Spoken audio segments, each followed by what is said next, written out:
धरिए ओ माता रानी का ध्यान धरिए ओ काम जब भी कोई करिए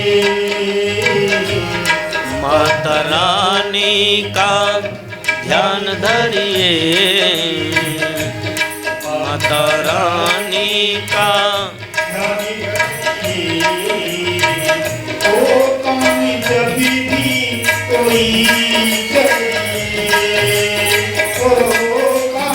जब भी कोई करिए जय माता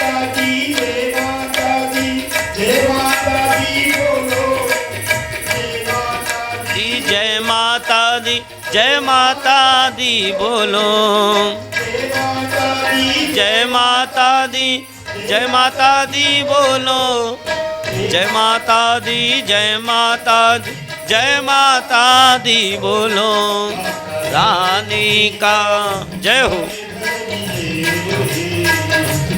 माता रानी का ध्यान धरिए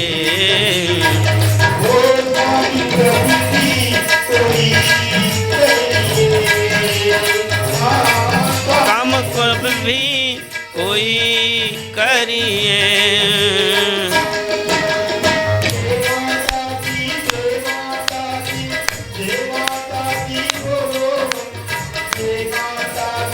जय माता माता दी बोलो जय माता दी जय माता दी जय माता दी बोलो जय माता दी जय माता दी जय माता दी बोलो प्रेम से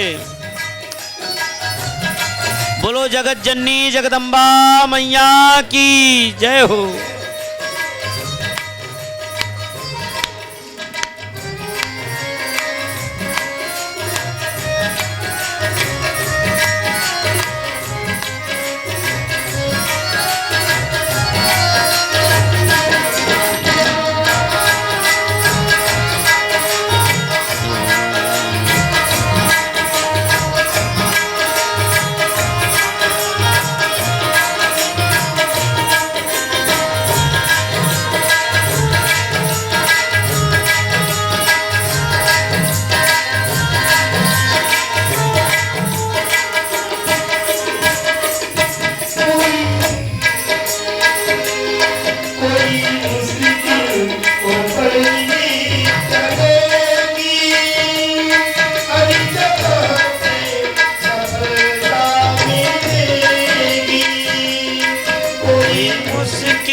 सच्चे दिल से प्रणाम करिए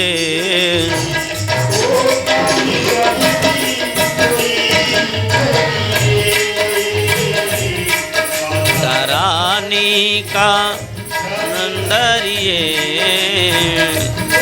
माता रानी का नंदरिए काम जब भी कोई करिए जब भी कोई करिए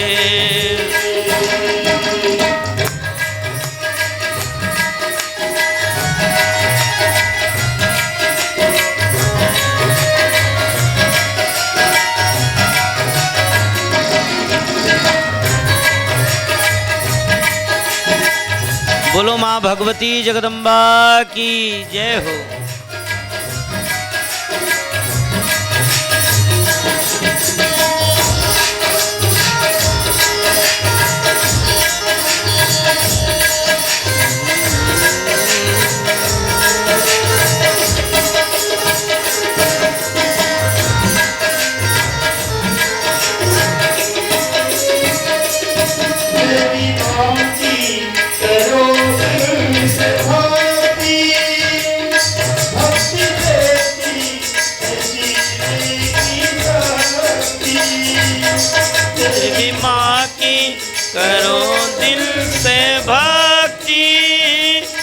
भक्ति देती है जीवन की शक्ति।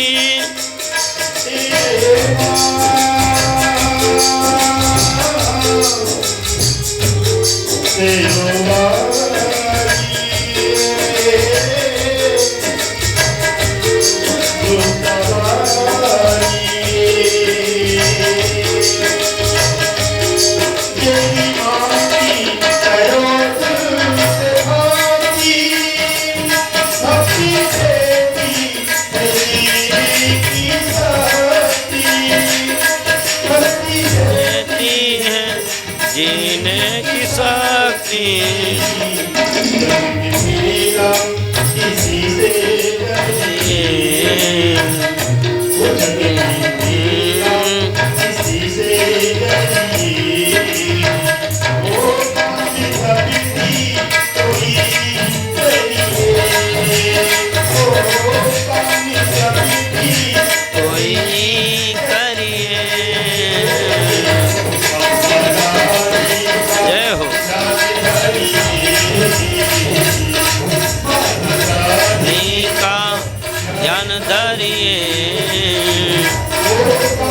जब भी कोई करिए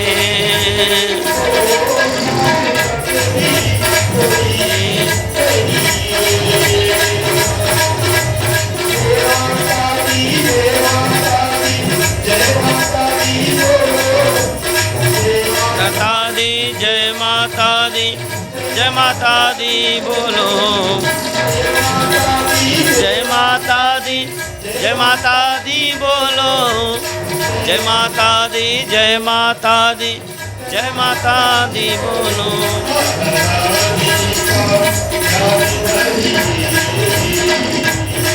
माता रानी का ध्यान धरिए, कोई करिए कम जब भी कोई करिए। मैया की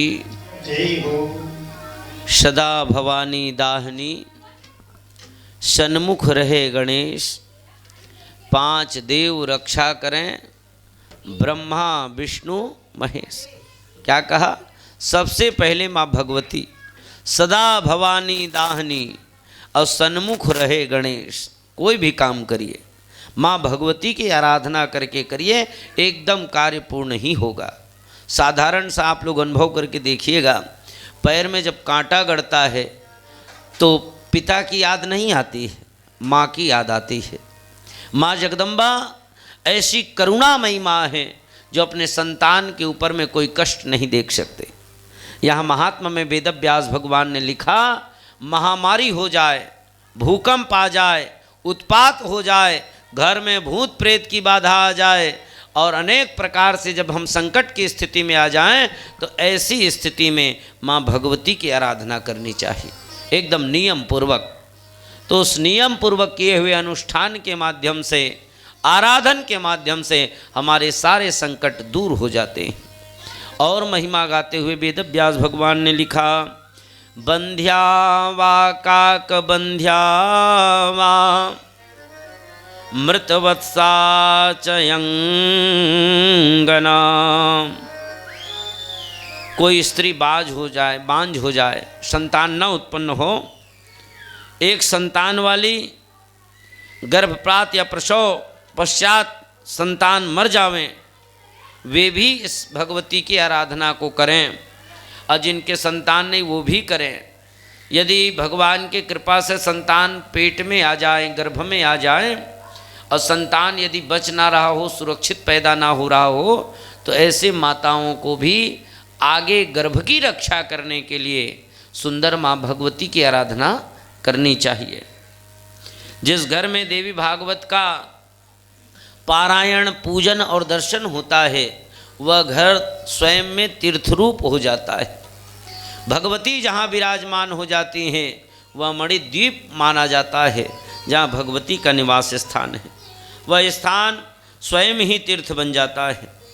माँ भगवती की आराधना कई बार अनेक अनेक समस्याओं से ग्रसित होकर के संसार के संसारिक लोगों ने तो किया ही, स्वयं भगवान श्री कृष्ण की प्राप्ति के लिए वसुदेव जी महाराज ने माँ भगवती की आराधना करी, देवी भागवत की कथा को अपने घर में किया। कब? विस्तार से आप लोग सुने। महात्मा की चर्चा करते हुए वेदव्यास भगवान कहते हैं, राजा जन्मेजय, जब भगवान कन्हैया को समंतक मणि के चोरी का आरोप लगा, झूठा आरोप, राजा सत्राजित को समंतक मणि की प्राप्ति हुई और सत्राजित राजा ने अपने भाई प्रसेन को मणि दे दी। मणि लेकर के प्रसेन जंगल चला गया। कालांतर में जब वो वापस नहीं आया प्रसेन, तो राजा सत्राजित के पास में आकर के कुछ लोगों ने कहा, क्यों भाई, आपको किसी के ऊपर शंका है क्या? तो राजा सत्राजित ने सीधा सारा आरोप भगवान गोविंद के ऊपर लगा दिया। शंका मुझे एक ही व्यक्ति के ऊपर है, पर कहूँ तो कहूँ कैसे, वो हमारे राजा हैं। तो एक ने कहा, बता ना कौन है? तो सत्राजित ने कह दिया, मुझे शंका तो भगवान श्री कृष्ण के ही ऊपर में ही है। उन्होंने ही मणि के लालच में मेरे भाई को मार दिया और मणि स्वयं भगवान कृष्ण हरण कर ले गए। वो कहते नहीं, एक बात है कहावत, जब गलत बात कोई फैलाना हो तो उसके लिए ज़्यादा मेहनत नहीं करना पड़ता। एक आदमी को बता दो, कोई बुराई फैलाना हो तो पूरा गांव भर फैल जाता है, अब अच्छाई को फैलाने में बहुत समय लगता है। भगवान श्री कृष्ण के विषय में जब सत्राजित ने ये शब्द कहे तो धीरे धीरे पूरा द्वारका नगरी में हल्ला हो गया। कृष्ण अभी तक चोर था, अब तो हत्यारा भी हो गया है, हत्या करने लगा। क्या किया है? तो कहा, सत्राजित के भाई का मणि ले करके उसके भाई को मार दिया है, पता नहीं कहाँ कर दिया। करने करने जपन नरा, पूरा नगर में हल्ला हो गया, कृष्ण ने चोरी किया, कृष्ण ने हत्या की। भगवान श्री कृष्ण के स्वयं के बड़े भाई बलराम जी को भी भगवान के ऊपर में शंका हो गया। धीरे से आकर के बलराम जी ने पूछा, कृष्ण, क्या जो गांव में सब लोग बोल रहे हैं वो सही बात है? भगवान कन्हैया ने कहा, क्या बात है भैया? तो बलराम जी ने कहा, पूरे नगर में हल्ला है कि तुमने सत्राजित के भाई प्रसेन को मार दिया है, उसकी समंतक मणि तुमने हरण कर लिया है। भगवान कन्हैया को बड़ा दुख हुआ। दूसरे लोग बुराई करें कोई बात नहीं, पर अपना स्वयं का बड़ा भाई जो बचपन से साथ में, वो दाऊ भैया भगवान श्री कृष्ण के ऊपर में जब शंका किए तो भगवान को बड़ा दुख हुआ। और भगवान ने कह दिया, भैया जब तक ये चोरी का कलंक मैं अपने ऊपर से नहीं मिटाऊंगा तब तक मैं अन्न जल ग्रहण नहीं करूंगा। और भगवान कन्हैया असली चोर का पता लगाने के लिए और असली हत्यारा का पता लगाने के लिए भगवान द्वारिका के सुधर्मा सभा को छोड़ करके निकल गए। एक दिन नहीं 27 दिन व्यतीत हो गए, भगवान कन्हैया नहीं आए। तो माता पिता को बड़ा दुख हुआ, डर हुआ, मेरा बेटा कन्हैया अकेले चला गया है और अभी तक वापस नहीं आया है। उसी अंतराल में वसुदेव और देवकी मैया ने अपने घर में इस देवी भागवत के नवाहन यज्ञ को किया। ध्यान से सुनेंगे। भगवान कन्हैया गए जंगल में, भगवान ने क्या देखा? बीच रास्ते में वो प्रसेन मरा हुआ पड़ा है, मृत शरीर से पड़ा हुआ है। ये देख करके भगवान को बड़ा आश्चर्य हुआ। भगवान ने विचार किया, इसको किसने हत्या की? भगवान को पता चला प्रसेन के शरीर पर सिंह के पंजों का निशान था। भगवान ने आगे पथ को बढ़ाया तो वो शेर भी कहीं बीच रास्ते पर मृत शरीर से पड़ा हुआ था। भगवान आश्चर्य में डूब गए। प्रसेन के पास भी मणि नहीं है, इस सिंह के पास भी मणि नहीं है, ये भी मृत शरीर से पड़ा हुआ है। भगवान ने आगे विचार करके देखा तो सिंह के पास में भालू के कुछ बाल, रोम दिखाई दिए। भगवान समझ गए और भगवान ने आगे अपना पथ बढ़ाया। भगवान आगे बढ़े तो भगवान ने क्या देखा? एक सुंदर गुफा में, एक गुफा के अंदर से ऐसा प्रतीत हो रहा है मानो साक्षात भगवान सूर्य नारायण ही उस गुफा के अंदर से निकल रहे हैं। ऐसा प्रकाश दिखा। क्यों इतना प्रकाश था? इसलिए इसमें इस मणि में इतना प्रकाश था क्योंकि स्वयं भगवान सूर्य नारायण ने इस मणि को राजा सत्रजीत को दिया था, खुश होकर के। तो वही इस मणि के अंदर में प्रभाव था। प्रकाश तो था ही, लेकिन विशेष गुण इस मणि के अंदर में और था। प्रतिदिन 8 भार सोना इस मणि के माध्यम से प्राप्त होता था। महाराज भगवान श्री कृष्ण ने गुफा के अंदर में उस मणि का दर्शन किया। भगवान लेने के लिए आए। जामवंत की पुत्री जामवती उस मणि से खेल रही थी। भगवान ने छीन मांगा, लेकिन वो जामवती जोर जोर से रोने लगी। उसी समय महाराज जामवंत जी आ गए और जामवंत जी महाराज ने भगवान द्वारिकाधीश के साथ में युद्ध किया। 1 दिन 2 दिन नहीं, 27 दिन तक के लगातार युद्ध चला।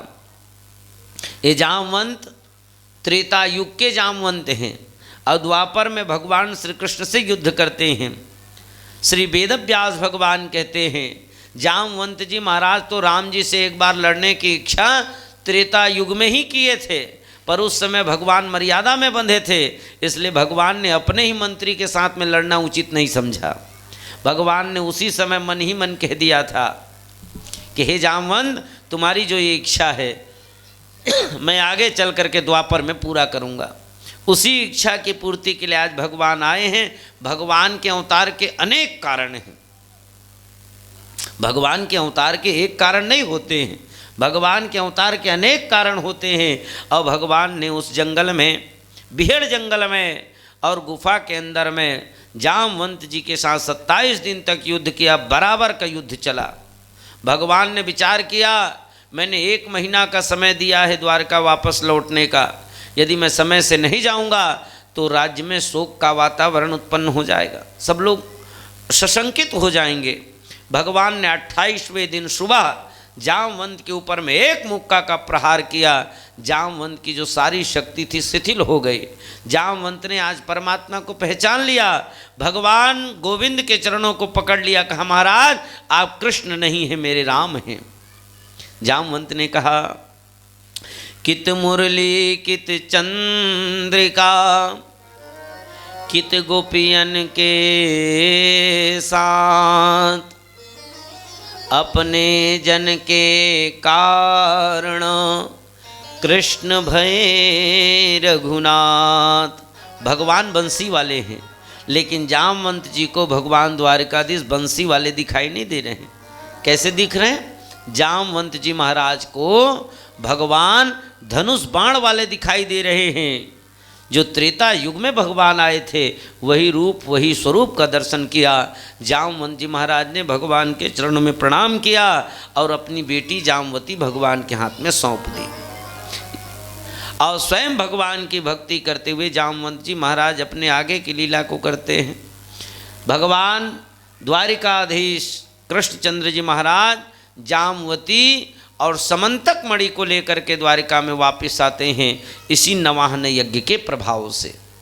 माता पिता ने नवाहन यज्ञ किया था और जैसे ही भगवान श्री कृष्ण आए तो भगवान को देख करके माता देवकी ने सुंदर भगवान का स्वागत सत्कार किया। महाराज पुत्र प्राप्त्यै यदु श्रेष्ठ देवीं आराध्य अंबिकां तस्या आराधनेनैव सद्यः श्रेयम् अवाप्नुयात्।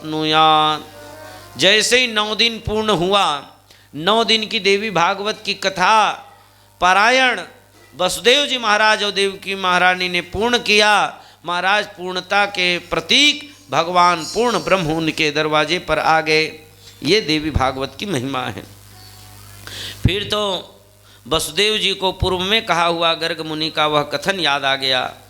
कृष्ण जन्म के समय योग माया के प्रकट होने के कारण पुत्र कंस से मरे नहीं, उनके लिए वसुदेव जी ने भी आराधना की। अष्टभुजा महारानी के रूप में माँ भगवती जगदम्बा ने बचपन में ही महाराज वसुदेव जी को दर्शन दे दिया था कंस के कारागार में।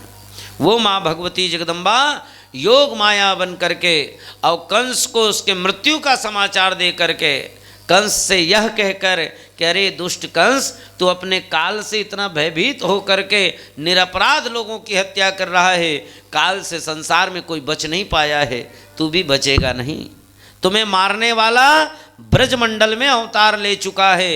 यह कह करके माँ भगवती योगमाया अष्टभुजा धारण करके आकाश में अट्टहास करती हुई वो योग माया सीधा जा कर के विंध्याचल पर्वत में निवास करने लगी थी।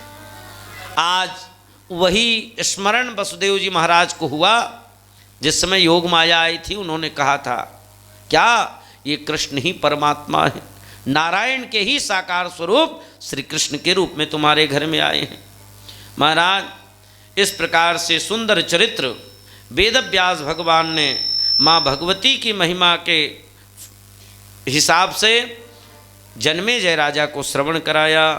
और श्रवण के फलस्तुति में वेद व्यास भगवान कहते हैं, हरिचरितमिदं यत्कीर्तितं दुर्योधनं पठति विमल भक्त्या शुद्धचित्ता शृणोति सा भवति सुखपूर्वा सर्वदा सिद्धिकामो जगति च वपुषो नन्ते मुक्तिमार्गं लभेच्च। जो ये सुंदर महात्मा की चर्चा को सुनते हैं उनके हृदय में भक्ति निवास करती है। और जो भगवान की कथा को सुनने वाले हैं, माँ भगवती की महिमा को सुनने वाले लोग हैं, वो माँ भगवती के कृपा के भाजन बनते हैं। ये फलस्तुति में बताया गया। प्रेम से बोलो जगदम्बा मैया की। हरि हरि गोविंद बोल रे मनवा, हरि हरि गोविंद बोल। हरि हरि गोविंद बोल रे मनवा, हरि हरि गोविंद बोल। हरि हरि गोविंद बोल रे मनवा, हरि हरि गोविंद बोल। हरि हरि गोविंद बोल रे मनवा, हरि हरि गोविंद बोल। हरि हरि गोविंद बोल रे मनवा, हरि हरि गोविंद बोल। हरि हरि गोविंद बोल रे मनवा, हरि हरि गोविंद बोल। मुरली मनोहर किशन कन्हैया, मुरली मनोहर किशन कन्हैया, बंसी बजैया तू बोल रे मनवा, हरि हरि गोविंद बोल। नवा, हरि हरि गोविंद बोल रे मनवा, हरि हरि गोविंद बोल। बोलो जगदम्बा मैया की। माँ भगवती की महिमा के इस क्रम में श्री वेद व्यास भगवान ने और श्री शुद्ध जी महाराज ने सुंदर भगवती की एक महिमा की कथा और श्रवण कराई। महाराज, कौन सी कथा? तो कहते हैं श्राद्ध देव नाम करके एक मनु थे। उस मनु महाराज के घर में उनके वंश का विस्तार वृत्तांत सुनाया। सुद्युम्न को स्त्रीत्व की जो प्राप्ति हुई थी, वो सुद्युम्न नाम का जो उनका बेटा था, वो माँ भगवती की आराधना करने से ही सदा सदा के लिए पुत्र के रूप में पुरुष बन करके संसार में रहा। वही कथा कहने जा रहे हैं। सुत जी महाराज कहते हैं, हे सौनक, अब देवी महात्मा का और महिमा से युक्त कोई कथा हमको श्रवण कराइए। एकदा कुंभयोनिस्तो लोपा मुद्रापतेर्मुनिः गत्या कुमार रम्यर्च प्रप्रक्ष विविधा कथा। सुत जी कहते हैं, हे सौनक जी, अब देवी भागवत के महात्म की दूसरी कथा सुनिए।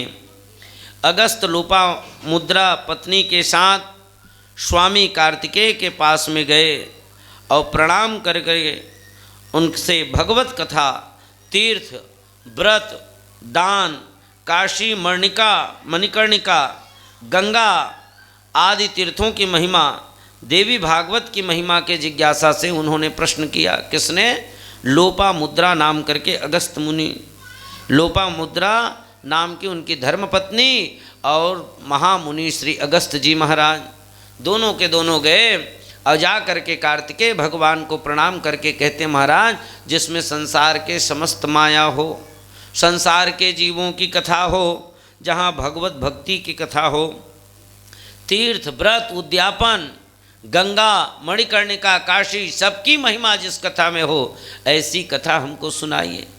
तो कार्तिकेय भगवान ने भी ये अगस्त मुनि को यही देवी भागवत की कथा सुनाई थी। कहा, हे अगस्त मुनि और देवी लोपामुद्रा, तुम देवी भागवत की कथा को सुन लो तो जितनी जिज्ञासा तुम्हारे अंतरात्मा में थी वो सारी जिज्ञासा इस देवी भागवत के माध्यम से पूर्ण हो जाएगी। और वही देवी भागवत की कथा को कार्तिकेय भगवान ने देवी भागवत की महिमा का वर्णन किया महाराज। और यही जो सुद्युम्न नाम करके सूर्यवंशी राजा थे, उनका चरित्र उन्होंने श्रवण कराया। पुत्रेष्टि यज्ञ करवाया था राजा ने। सूर्यवंशी राजाओं को हमेशा पुत्र की समस्या सताती थी, और जब जब पुत्र से व्याकुल होते थे, पुत्र प्राप्त नहीं होता था, तो महाराज वशिष्ठ जी के माध्यम से सुंदर यज्ञ कराते थे। तो महाराज जो ये श्राद्ध देव नाम करके मनु थे, उन्होंने भी ऋषि मुनियों से सुंदर यज्ञ कराया और कहा, महाराज इस यज्ञ के माध्यम से मुझे बेटा होना चाहिए। ऋषि मुनियों ने यज्ञ को आरंभ किया और रानी अकेले में रात्रि में जाकर के उन महात्माओं से, उन वैदिक ब्राह्मणों से कहती है कि महाराज ऐसा करिएगा, यज्ञ से संतान तो हो पर बेटा नहीं, हमको बेटी चाहिए। राजा कहे हमको बेटा होना चाहिए जो आगे चल कर के राजगद्दी करे, लेकिन रानी कहती ना महाराज, मुझे स्त्री के रूप में बेटी ही चाहिए। अब संशय की स्थिति उत्पन्न हो गई महाराज। ब्राह्मणों ने मंत्रोच्चार किया, जहाँ पुत्र होना था वहाँ विधि के विपरीत पुत्री की प्राप्ति हो गई। श्राद्ध देव नाम करके मनु को जब पता चला यज्ञ के उपरांत मुझे बेटा हुआ है, बेटी हुई है, तो ये जान करके उनको बड़ा कष्ट हुआ। जा करके उन ऋषि मुनियों से प्रार्थना करते, महाराज आपने तो कहा था इस यज्ञ को करने से बेटा होगा, तो बेटी कैसे हो गई। वशिष्ठ ऋषि ने ध्यान लगा करके देखा तो वही सारा वृत्तांत उनको समझ में आ गया। जो रानी की इच्छा थी वो पूर्ति हो गई और राजा की इच्छा मात्र रह गई। भगवान श्री वेदव्यास जी महाराज कहते हैं, उन ऋषि मुनियों ने पुनः उस स्त्री रूपी पुत्री के जगह पर बेटा प्राप्ति करने के लिए यही भगवती की आराधना को किया। 9 दिन तक के यज्ञ किया, अम्बा यज्ञ, देवी भागवत के सुंदर यज्ञ को किया, जिस यज्ञ के प्रभाव से वो जो स्त्री के रूप में संतान प्राप्त हुआ था बेटी के रूप में, वो बेटी को उन्होंने मंत्र के माध्यम से बेटा बना दिया। वही आगे चल करके सुद्युम्न नाम का राजा बना। सूर्यवंशी राजाओं के राज्य को वो करने लगा। वशिष्ठ जी ने सारा वृत्तांत उनको सुना दिया और तत्पश्चात स्वयं वशिष्ठ जी महाराज कैलाश चले गए। देवी भागवत नवाहन पारायण करने की इच्छा उनकी जब हुई, इतना वर पा करके वशिष्ठ जी महाराज ने आश्विन मास की नवरात्र में भगवान शंकर जी और पार्वती जी की कृपा से उन्होंने आश्विन मास में अभी गया है कुंवार का महीना, वो इसी नवरात्रि में सुद्युम्न नाम करके उस बेटा को प्राप्त करने के लिए नवाहन यज्ञ को किया। इस यज्ञ के प्रभाव से वह बेटा सुद्युम्न हो गया और सुद्युम्न का राज तिलक हुआ।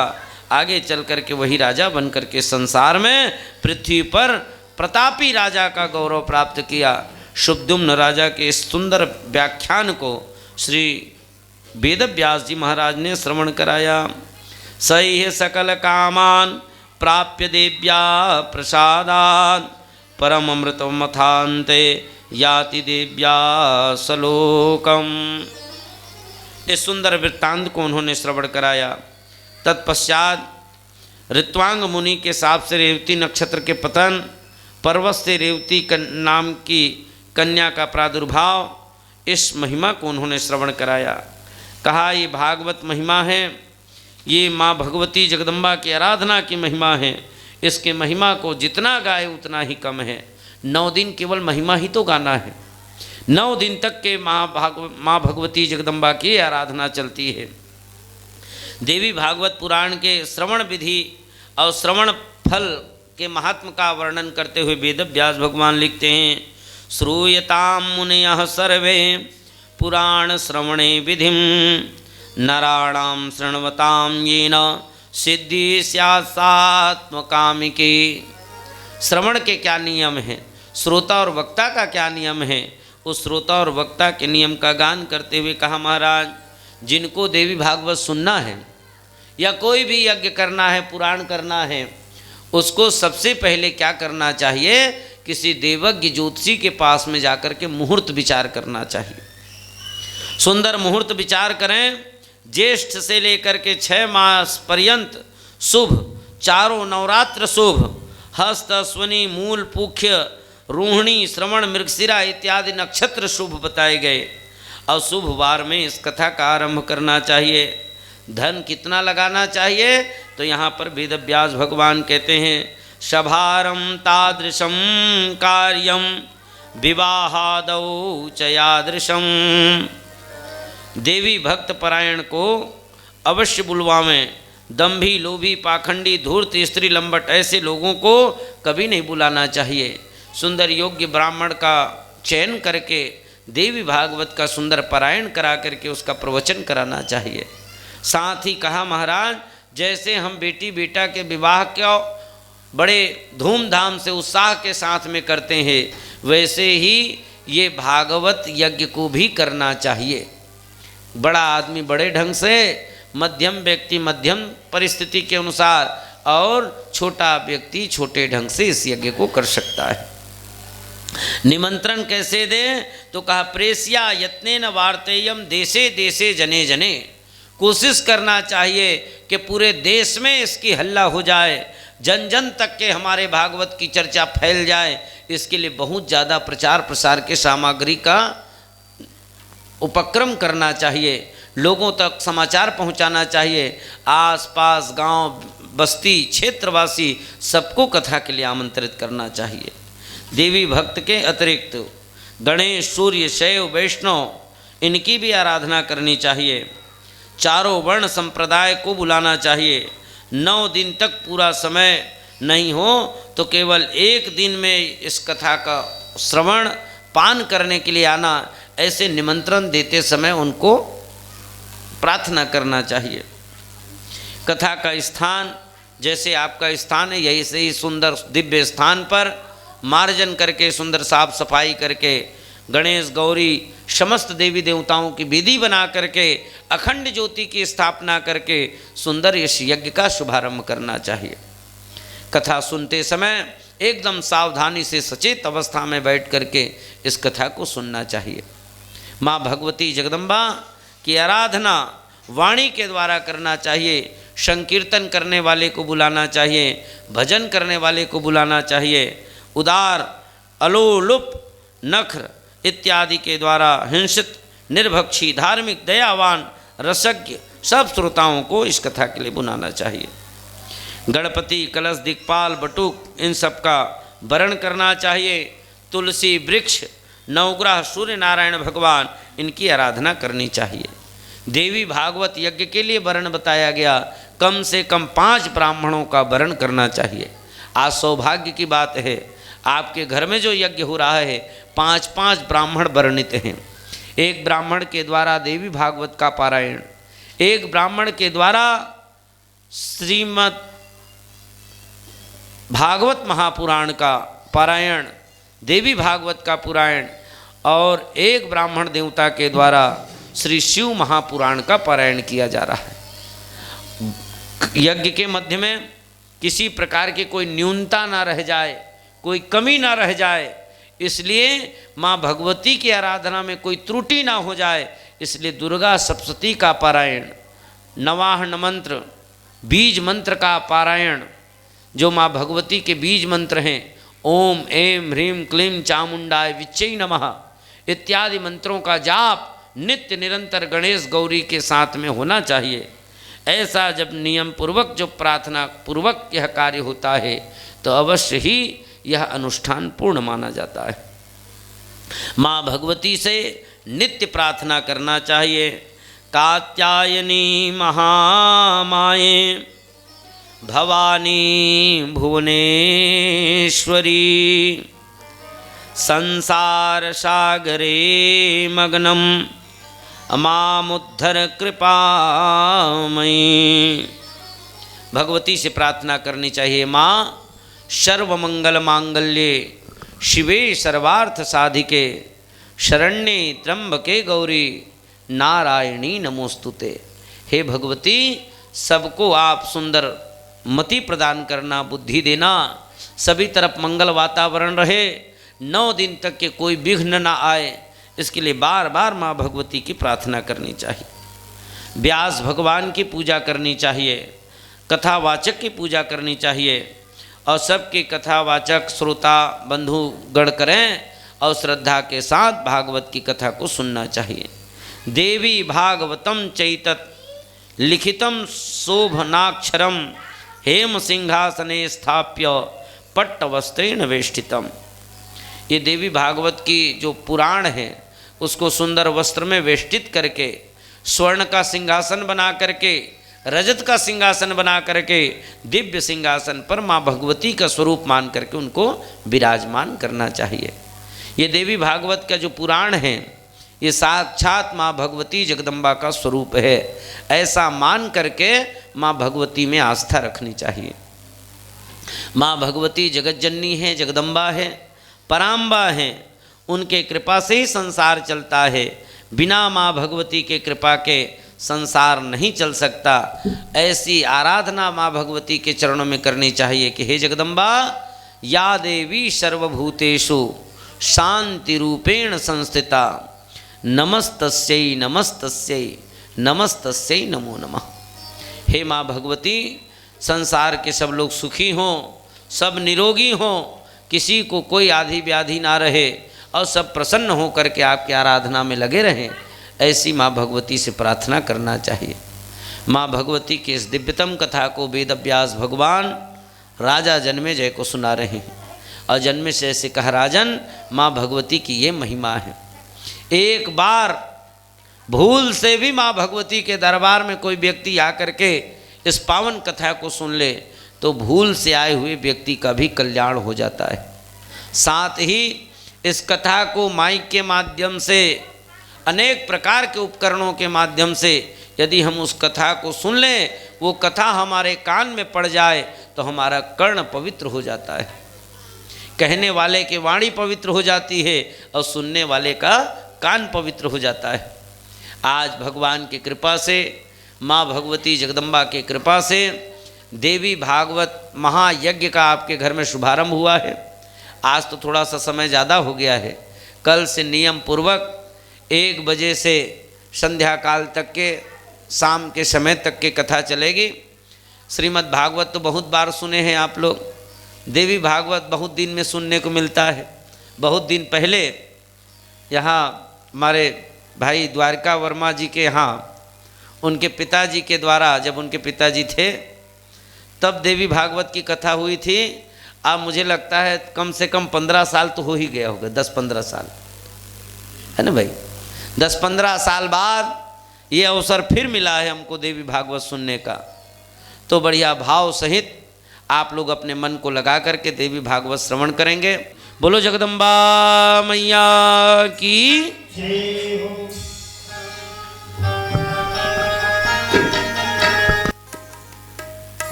की कहानी सुनो मिया आदि भवानी। सब सुखी यानी की कहानी सुनो मिया आदि भवानी।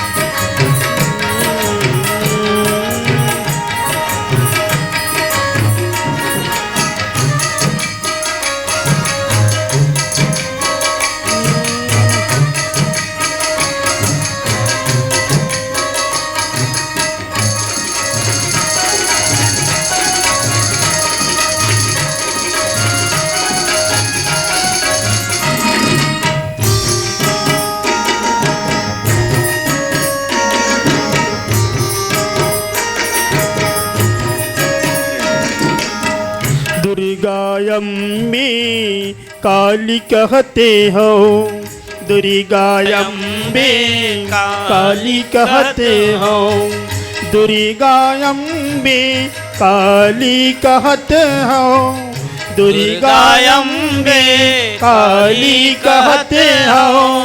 नवरात्रि महारानी सुनो मिया आदि भवानी।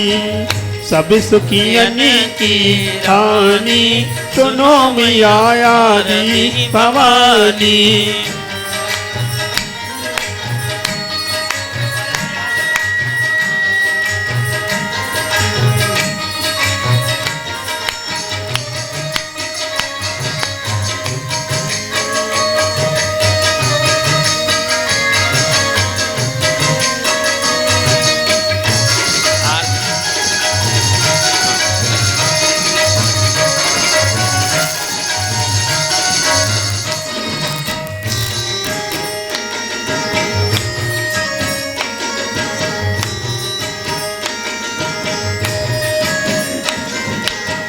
बिनती करे फरियाद लगावी, बिनती करे फरियाद लगावे, बिनती करे फरियाद लगावी, बिनती करे फरियाद लगावे। घट घट में आप समानी सुनो मिया आदि भवानी। सब सुखियन की कहानी सुनो मिया आदि भवानी।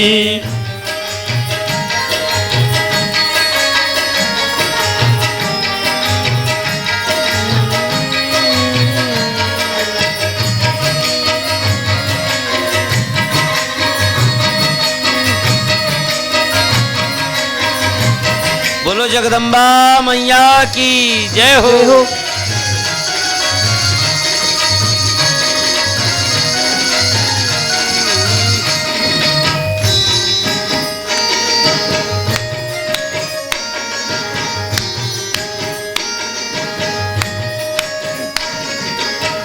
ब्रह्मा विष्णु तुमको ध्यावे, ब्रह्मा विष्णु तुमको ध्यावे, ब्रह्मा विष्णु तुमको ध्यावे, ब्रह्मा विष्णु तुमको ध्यावे।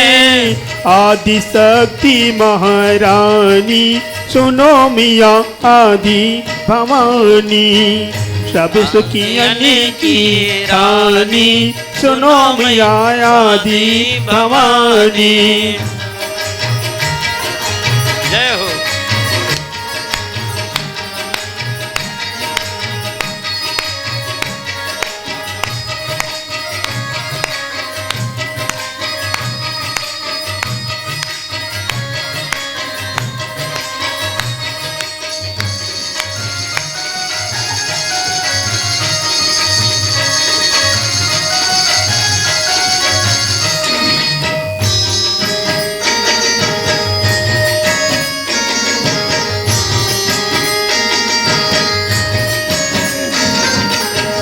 महिषासुर दलनहारी मैया, महिषासुर दलनहारी मैया, महिषासुर दलनहारी मैया, महिषासुर दलनहारी मैया अष्टभुजी जय हो। महारानी सुनो मैया आदि भवानी सब सुखियन की रानी सुनो मैया आदि भवानी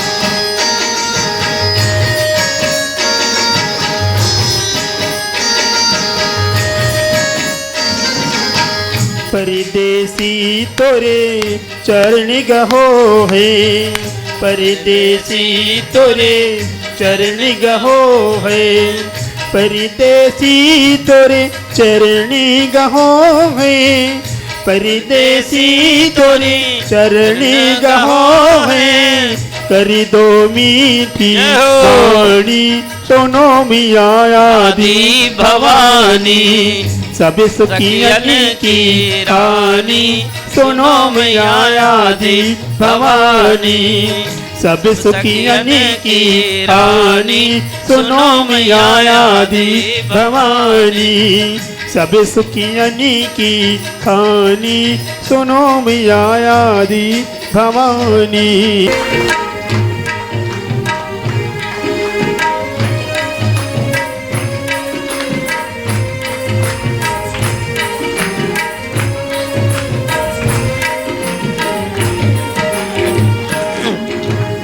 जय अम्बे गौरी मैया जय श्यामा गौरी तुम्हें को निस दिन ध्यावत मैया जी को निस दिन ध्यावत हरि ब्रह्मा शिवेरी ओम जय अम्बे गौरी मांग सिंदूर विराजत टीको मृग मद को मैया ट्रीको मृग मद को उज्ज्वल से दो नैना उज्ज्वल से दो नैना चंद्र बदन लीको मैया जय अम्बे गौरी कनक समान कली वैरे रक्तांबर मैया रक्तांबर राजे रक्त पुष्प गल माला रक्त पुष्प गल माला कंठन पर साजे मैया जय अम्बे गौरी के हरि वाहन राजत खड़ग खपर धारी मैया खड़ग खपर धारी सुर नर मुनि जन सेवत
તમરું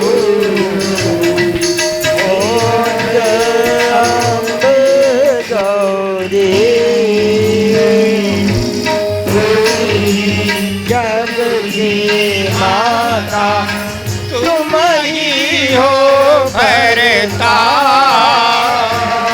तुम ही हो भरता भक्तन के दुख हरता भक्तन के दुख हरता सुख शांति करता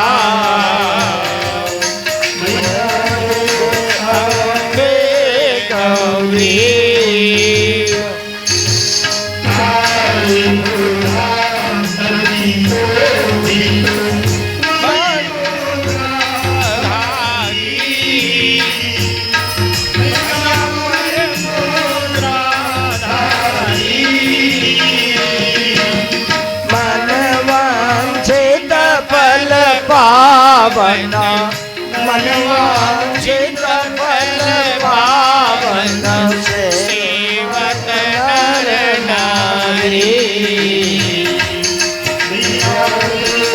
अम्बे गौरी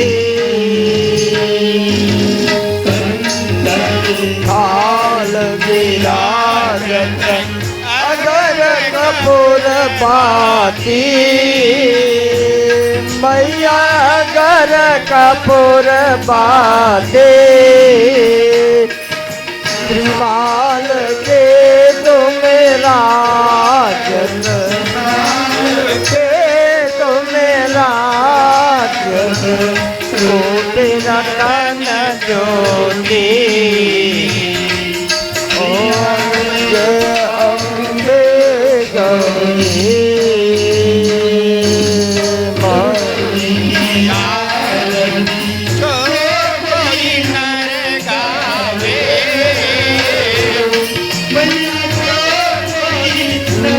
गावे काद शिवानंद स्वामी शिवानंद स्वामी मनवांछित फल पावे ओम जय अम्बे गौरी